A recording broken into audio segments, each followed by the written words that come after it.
Hi, I'm Joe Jones. I'm an elder here at First Christian Church, and I'm here to read for you. I'm going to read the Easter story by Carol Hayer.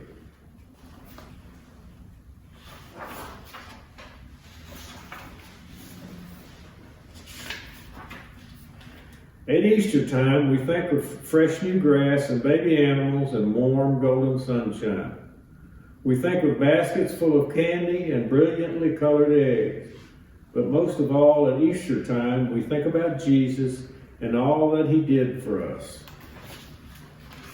Here's the picture of the ducks and the eggs as Easter we all know it.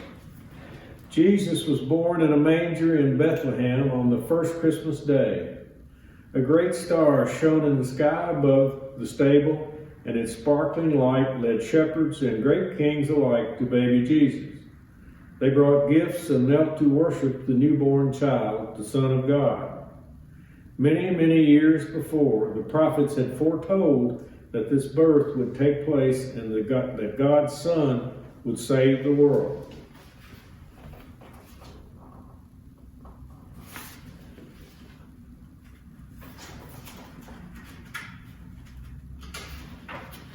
When Jesus grew to be a man, he traveled across the country, healing the sick and the lame and teaching about God.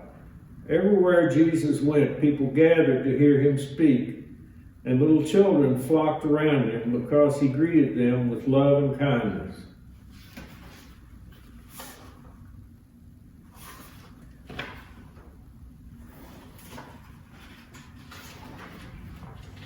When the time came for Jesus to fulfill the teachings of the early prophets, he journeyed to the city of Jerusalem with his closest followers, the disciples. Jesus rode into the city on a little donkey. People had lined the streets to see him. They laid palm branches on the ground to make a soft carpet for his donkey's feet. Jesus entered the city of Jerusalem surrounded by love and glory on this, the first Palm Sunday.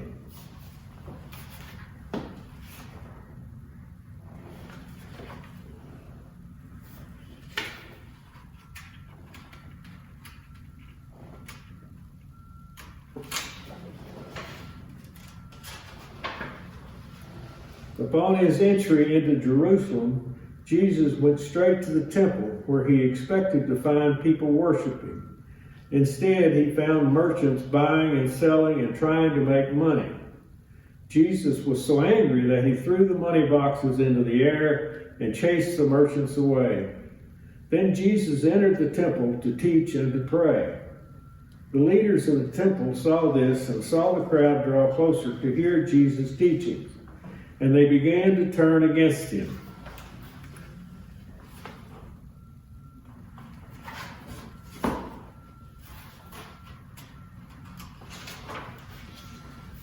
Inside the temple, Jesus told wonderful stories called parables and debated the law with chief priests and the elders of the temple.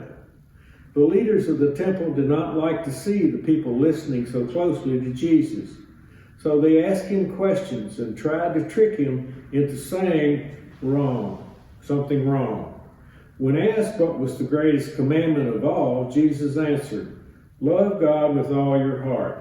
And this I give you as a new commandment, love your neighbor as yourself."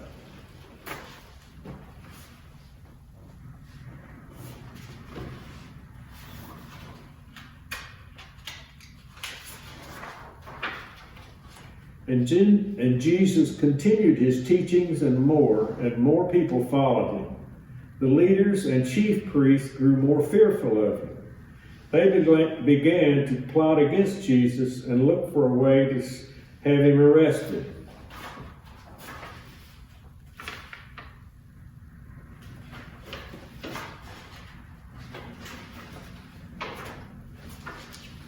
On the night of the Feast of Unleavened Bread, Jesus and his 12 disciples gathered together for the traditional Passover meal. When they were all seated around the table, Jesus took a loaf of bread and gave thanks to God.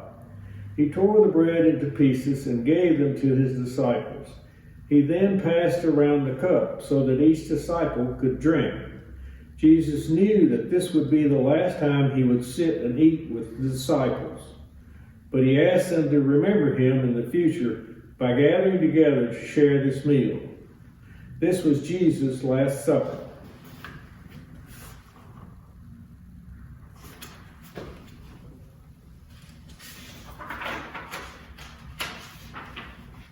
After supper, Jesus and some of his disciples went to the Garden of Gethsemane, and Jesus went off by himself to pray. When he returned, he found that his followers had fallen asleep. As he tried to awaken them, a large crowd of people arrived, carrying torches and weapons, sent by the chief priests. These men arrested Jesus and took him away.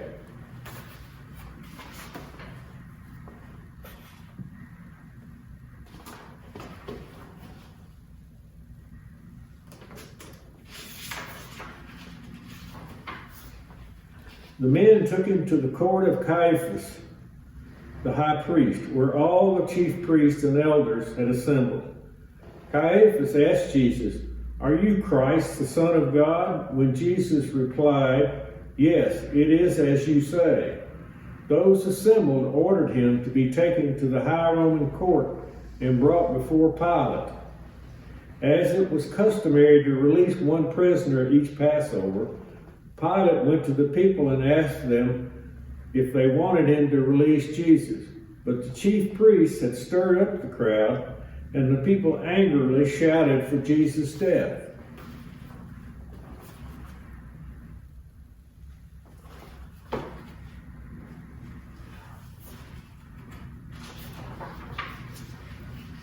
Pilate let the crowd take Jesus away, and the soldiers put him on a cross.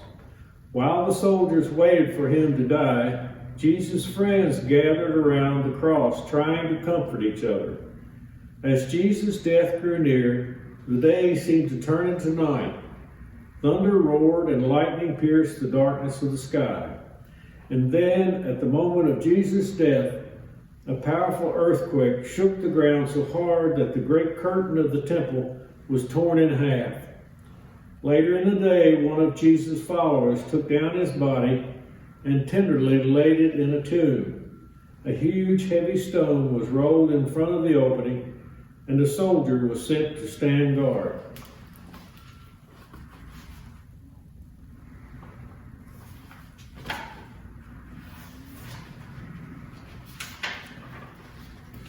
Early Sunday morning, the third day after Jesus' death, a group of women brought spices to the tomb to anoint Jesus' body.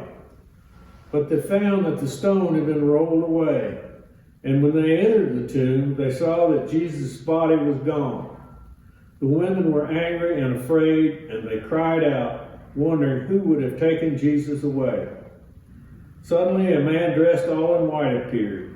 He asked the women, "Why do you look for the living among the dead? He is not here. He has risen."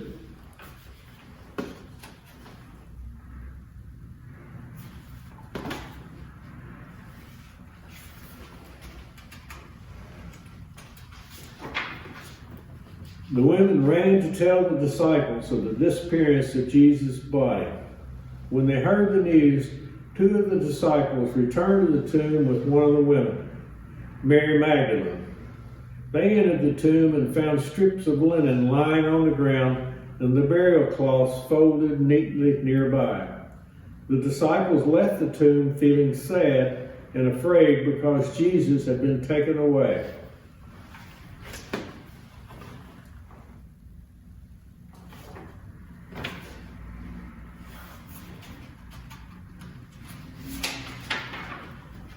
Mary Magdalene remained alone outside the tomb weeping. As she sobbed, she heard a man's voice ask her, "Why did you cry?" Not looking up, she replied, "Sir, if you have taken Jesus away, please tell me where you have put him." Then the man said, "Mary." Then the man said, "Mary," and she lifted her head to see Jesus standing before her. Jesus was alive and talking to her. Mary ran to tell the disciples, who rejoiced to know that Jesus was risen. When Jesus met once more with his friends, he said to them, "Go throughout the world, tell all the people what you have seen and heard. And remember, wherever you go, I will be there with you always, even until the end of time."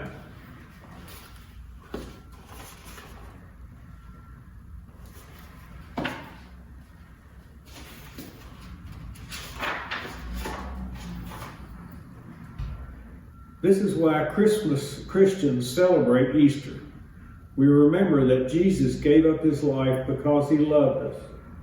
And on Easter morning, we rejoice because Jesus Christ rose from the dead and lives.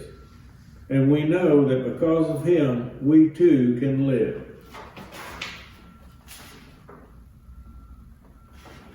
Thank you.